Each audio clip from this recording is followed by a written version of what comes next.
കഴിഞ്ഞ ദിവസം ഇന്ത്യൻ സ്റ്റോറിൽ പോയപ്പോൾ ചേട്ടായി വാങ്ങിച്ചുകൊണ്ട് വന്നാട്ടെ ഈ വാഴച്ചുണ്ട്. ഞാൻ ആക്ച്വലി ഇതിൻ്റെ കാര്യം മറന്നുമായിരുന്നു. ഫ്രിഡ്ജ് ഓപ്പൺ ചെയ്ത് വെജിറ്റബിൾ ബോക്സ് നോക്കിയപ്പോഴാണല്ലോ ഈ സംഭവം ഇരിക്കുന്നുണ്ട്. അപ്പോൾ ഞാനത് ചെറുപയറിട്ട് തോരൻ വെക്കാൻ, അപ്പോൾ ഞാൻ വാഴച്ചുണ്ട് നന്നായിട്ട് ചെറുതായിട്ട് അരിഞ്ഞ് അല്ലെങ്കിൽ കുറച്ച് എണ്ണ ഒഴിച്ച് നന്നായിട്ടൊന്ന് മിക്സ് ചെയ്ത് വെക്കാം. ഞാൻ ഈ ഗ്ലൗസൊക്കെ ഇട്ട് മിക്സ് ചെയ്യുമ്പോൾ നിങ്ങൾ പച്ച പരിഷ്കാരി പാട്ടെന്ന് വിചാരിക്കേണ്ട, ഭയങ്കര കറിയാണ്, അതുകൊണ്ട് ഞാൻ ഗ്ലൗസ് ഇട്ട് മിക്സ് ചെയ്യുന്നത്.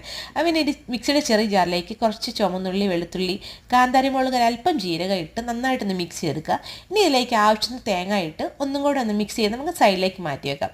ഇനി ഒരു പാൻ എടുത്ത് അത് ചൂടാകുമ്പം അതിലേക്ക് എണ്ണ, ആവശ്യത്തിന് കടുകും, ഉലുവ, പിന്നെ കുറച്ച് ചുവന്നുള്ളി, പിന്നെ വറ്റൽമുളകും കറിവേപ്പിലയും ഇട്ട് നന്നായിട്ടൊന്ന് ഇളക്കുക.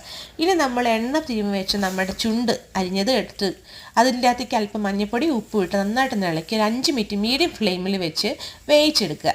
ഇനി ഇതിലേക്ക് നമ്മുടെ തേങ്ങാ മിക്സും നമ്മൾ വേവിച്ച് വെച്ച് നമ്മുടെ ചെറുപയറും കൂടെ ഇട്ട് നന്നായിട്ടൊന്ന് ഇളക്കി ഒരു 2 മിനിറ്റ് കഴിയുമ്പോൾ നമ്മുടെ അടിപൊളി വാഴച്ചുണ്ട് ചെറുപയർ തോരൻ റെഡി. അപ്പം ചുമ്മാ ഞാനൊരു ഇത് കണ്ടപ്പോൾ നൊസ്റ്റാൾജിയ ഫീൽ അടിച്ച് ഇട്ടതാണ്. അപ്പോൾ എന്താണ് നിങ്ങൾ നൊസ്റ്റാൾജിക് ഫുഡെന്ന് കമൻറ്റ് ചെയ്യുക. Okay, bye bye.